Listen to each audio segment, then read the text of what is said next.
Our hotel in Osaka, Namba. And this is the neighborhood. Gabi na kasi kami dumating, kaya madilim na. So diyan kami magbe-breakfast bukas. We are in 7th floor.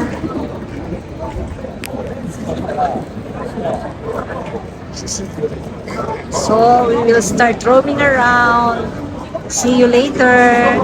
Okay, we will make our room tour dito sa Holiday Inn, Osaka, Namba. So pagpasok nyo, ito na agad ang makikita nyo. So this is the compliments nila, 2 drinks. Meron silang yan. Tapos ito yan. And then, what is this? Mini ref. So, ayan. Ito yung kanilang wardrobe. Of course, may iron. My favorite. Extra unan. And then, 2 beds na yung nakuha namin kasi wala nang available na 1 bed. So, okay lang naman sa amin yan. And then, ito yung kanilang full body mirror. And then, ito yung kanilang CR. Let's check. Okay. Maganda naman ang kanilang toilet. Electric na. And then, bathtub. Ito na yung shower. Tapos, ayan, may mirror. So, ayan. This is Mama Liz. Okay, kompleto. Wow, Dove.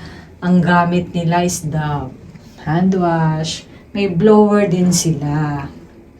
Okay. And then, ito yung kanilang mga toothbrush. And then, meron pa silang pa-mouthwash. Diba? Holiday Inn, Osaka, Namba. So, kadadating lang namin. And then, yun yung aming mga maleta. Bukas, itutour ko na lang kayo yung sa labas. Yung ating mga neighborhood dyan sa labas. Okay, that's all. This is our room. Ayan, may 2 silya dyan. And then, ayan, puro building ang aming view. Okay, guys. That's all our room tour. Nabook nga pala namin to sa Agoda for 5 nights. 4 nights and 5 days.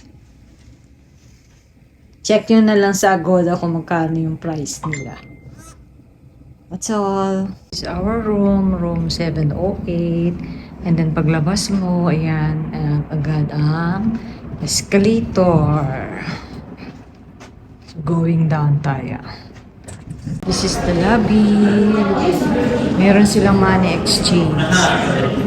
So, labas tayo kasi waiting si Bossing sa labas. This is the smoking area. Pwesto na agad ang Bossing ko.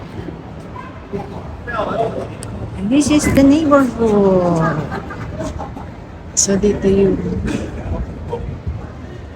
kunan mo na muna ako dyan sa Holiday. Yeah.